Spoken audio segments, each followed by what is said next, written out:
त्याचा आणि यामध्ये प्रगतशील शेतकऱ्यांचा सन्मानही करण्यात आलेला आहे। आपण एक घोषणा केलेली आहे, काय नेमकी घोषणा आहे शेतकऱ्यांसाठी?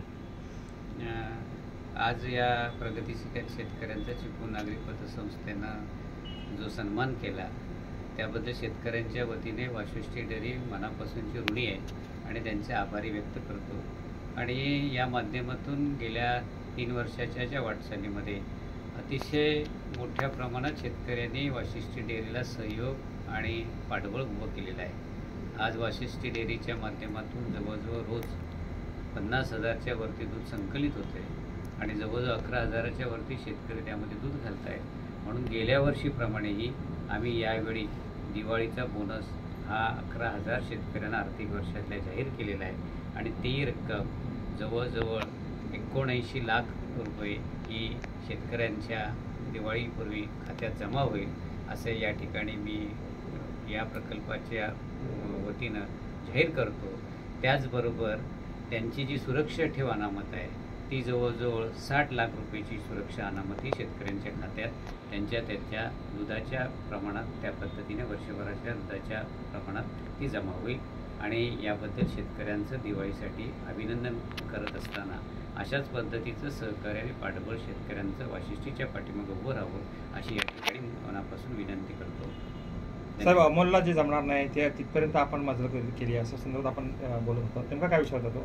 नाही, अमोल आणि ह्या अमोलला जमणार नाही असा विषय नाही आहे की 2 वर्षामध्ये महाराष्ट्रामधल्या आणि प्रतिकूल परिस्थिती असलेल्या कोकणामध्ये आपण आपल्या शेतकऱ्यांच्या माध्यमातून दूध आणि त्याचबरोबर दूध प्रकल्पाच्या माध्यमातून त्याची विक्री म्हणजे पदार्थांची विक्री अशा दोन्ही बाबतीत ज्या पद्धतीचं यश गाठलं आहे म्हणजे 50,000 लिटर दूध व्हायला अनेक संस्थांना 5-5 वर्षसुद्धा 10-10 वर्षसुद्धा लागतात।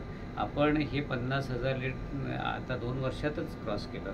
विक्रीच्या बाबतीत ही साधारण 25-30 हजार लिटर दूधाची विक्री करायला सुद्धा 4-4, 5-5 वर्ष लागतात, 10-10 वर्ष लागतात। आपण हे 2 वर्षामध्ये साध्य केले।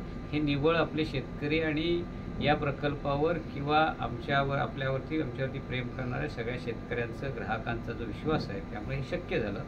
म्हणून मी त्या पद्धतीने सांगितलं की पहिल्या दिवसापासून दूध आणि दूधजन्य पदार्थांची विक्री अशा दोन्ही बाबतीत वाशिष्ठी प्रकल्प यशस्वी झालेला आहे। रोजगार निर्मिती होते सध्या स्टॉलच्या माध्यमातून, कशा पद्धतीनं ह्याची ग्रीप मिळते?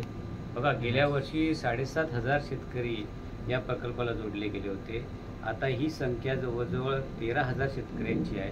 वाढत जाऊन या वर्षाखेरीपर्यंत म्हणजे आर्थिक वर्ष एप्रिलपर्यंत जवळजवळ 13,000 शेतकरी ते 15,000 शेतकरी याला जोडले जातील।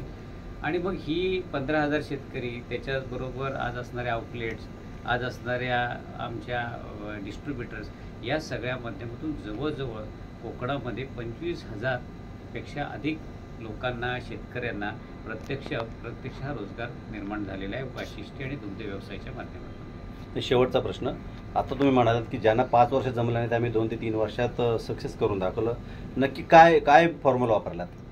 नाही, याच्यामध्ये असणारं शेतकऱ्यांचं असणारं मुळात पहिलं पाठबळ, त्याचबरोबर शेतकऱ्यांची असणारी दुधाची आपल्या इथे शुद्धता, आपले शेतकऱ्यांनी ज्या पद्धतीचं दूध आणि आपल्या प्रकल्पाला देत आहेत आणि या ज्या प्रकारची दुधाची आपली प्रतवारी आहे आणि त्याचबरोबर उच्च प्रतीचं तंत्रज्ञान वापरून आपण उत्पादित केलेले सगळे बाय प्रॉडक्ट असतील किंवा आईस्क्रीम असेल, त्यामुळे आपल्याला एवढ्या मोठ्या प्रमाणात हे यश मिळालेलं आहे।